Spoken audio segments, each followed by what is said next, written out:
Good morning, everyone. Once again, we meet on Friday to close the week together and discuss the latest update, especially after our main brief beginning of this week on Monday. We discussed a lot of points and things to take care of to cover the market. You do know that the professionals will close the market, the weekly market. We noticed, Noor, that the dollar index has been weakening within the past 5-6 days. Yeah. And we kind of like broke a small trend over there. We're trading on 105. Okay, we're still above the 104. The level of 104 is still maintaining, but that weakening did not reflect the same way on the dollar yen. Although we did say that dollar yen is gonna continue to 162, I was hoping a bit more to 163. Yeah. So, but it was a good entry, to be honest. So I mean, tell me a little bit. What do you think? Why are we pulling back like this? And is it gonna continue? Is there a possibility to break the 104? I think it shouldn't be surprising given the fact of what happened over the past few days from the data that we got. We got manufacturing, we got the services PMIs, we got also more data from the labor market showing a slowing down. And basically, especially the services, which basically, it represents a bigger portion of the U.S. economy. And ISM services PMI basically went down to 4 years low. You had a slowing down in pricing, shrinking in demand, and shrinking in employment. And basically, this is what increased the odds that the Federal Reserve will actually start cutting rates in September now to 80%. So the Fed was talking about one rate cut possibility. Now the market is basically pricing in almost 3 rate cuts. And this is why basically the dollar is going down.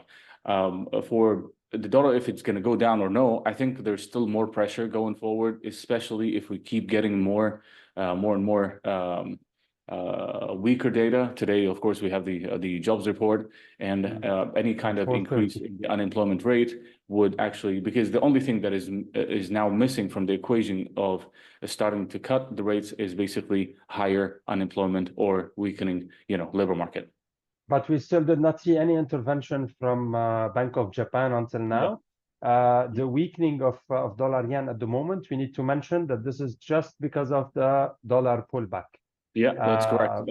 But the yen is still weak, and we still have the same trend. Let's discuss a little bit euro dollar and cable. Now, yesterday we had a triangle on the 4-hour chart on cable, which was a nice entry, a nice pattern formation. And today we've seen that we've hit the highs. So do you expect GBP USD to continue trading up? And what about the euro dollar and the latest updates with the deal that they've done within the election? So first, we had a landslide victory for the Labour Party in the UK. It could go both ways, but throughout history, usually the British pound has struggled under the Labour market. Multiple times we saw a devaluation of the British pound during when the Labour Party was in power, and in addition to, of course, the 1976 bailout by the IMF, we had also even during between the 2000 and all the way to 2010.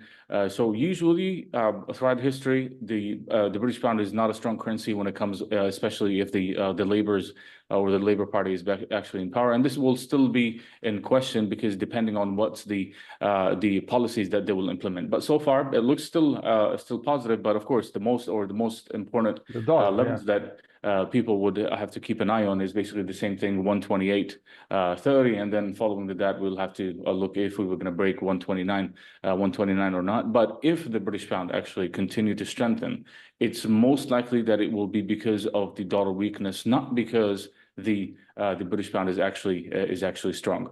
On the other hand, we had the cross on the moving average as well. There's a cross on the moving average that already happened, and we're still going up. Yeah. trading On the above. other hand, you have the euro, the elections in France. So far, the exit or the polls basically showing that the far right will be short or well short of majority, and this is why basically we saw the euro also yesterday, even though the market in the US was closed because of the 4th of July Independence Day holiday. The euro managed to jump over 108, and now we're seeing technical indicators becoming even better and better. So the risk of the far right, getting in control of the government in France or to spill over some other countries in Europe, the risk has decreased. And the difference between the 5 years CDS between Germany and France was at the highest level on record, and now we eased back significantly during yesterday's trading. And today, most likely by the opening of the session today, most likely this risk will actually reduce significantly. So I think for the euro, it is still also we have another level to keep an eye on. Of course, after breaking the 108, you have to look for 108.60s, and then you have to look for 109, which is I think the 109 is the most important one, is the 109, and then followed by the 109.90. If this basically gets cleared, well, I wouldn't be surprised if the euro actually keep on going or pushing even higher, possibly towards even a 110. I want to remind the audience that we discussed those levels and the trend, and if we broke its resistance, how we're gonna move on Monday. And it's a beauty just to see the market react the way that we discussed. I can see that gold as well took advantage of the weakening of dollar, but not the same way as cable or euro dollar or dollar yen. We've seen only a one big move during it was the 3rd, so 2 days back. That would be that was the only big move basically for gold. It went up. Okay, we're still trading below 2,370.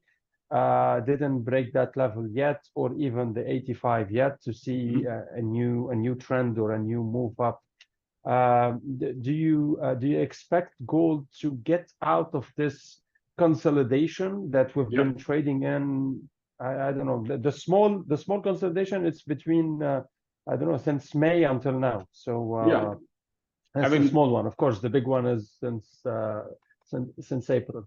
The majority of the move was basically due to the bond market, and also what happened, at least the US 10-year yields, we were almost at 450 at the beginning of the week after the services PMI in the US.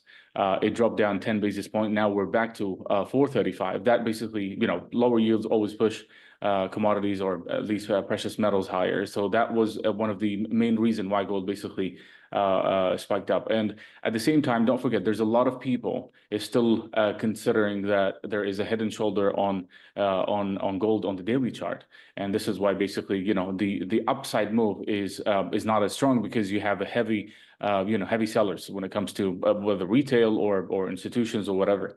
But currently, I think, whoever's talking about the possible head and shoulder breakout or the head and shoulder breakdown, that's going to be invalidated very soon if basically gold closed this week at least around 2,370. That would invalidate the right shoulder, so that would be far away. So, but I think it is. As long as the 10-year yields now, which is my favorite thing to keep track, the 10-year yields is still showing that yields need to go even further.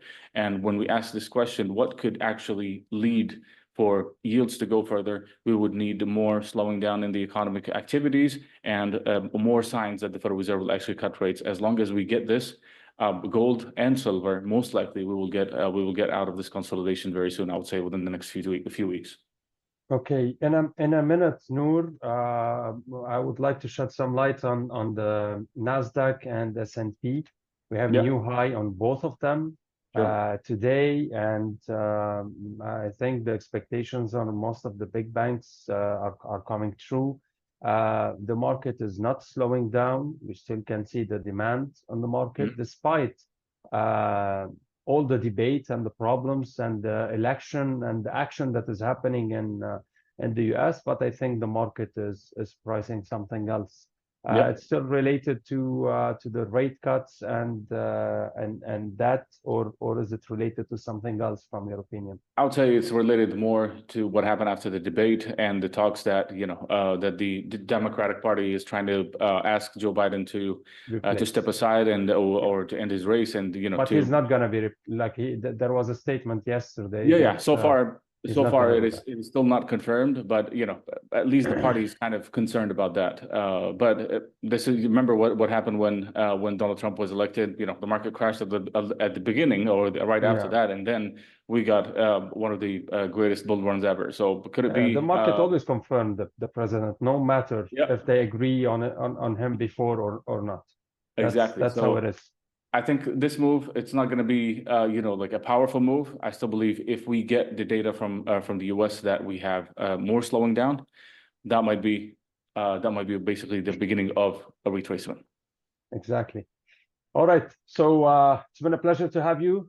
We'll see you on Monday to discuss more market news. Keep an eye on NFP, as Noor said. Thank you. Thank you.